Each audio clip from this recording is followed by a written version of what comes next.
Muy buena, bueno, este video es para llamar la atención.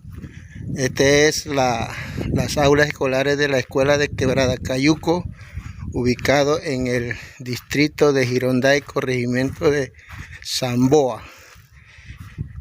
Aquí contamos con esto que fue recién pintado.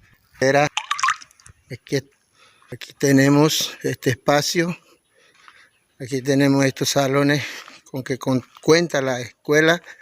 Y de esta manera pretenden que inicie el año escolar acá en la escuela de Quebrada Cayuco.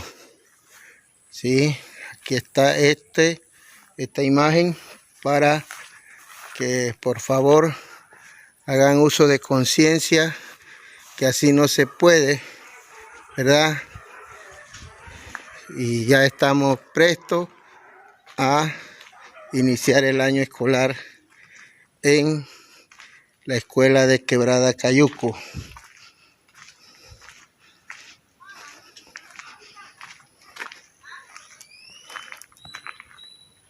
Aquí les dejo esta imagen para que ustedes nos puedan ayudar, gobierno central. Por favor, necesitamos aula nueva.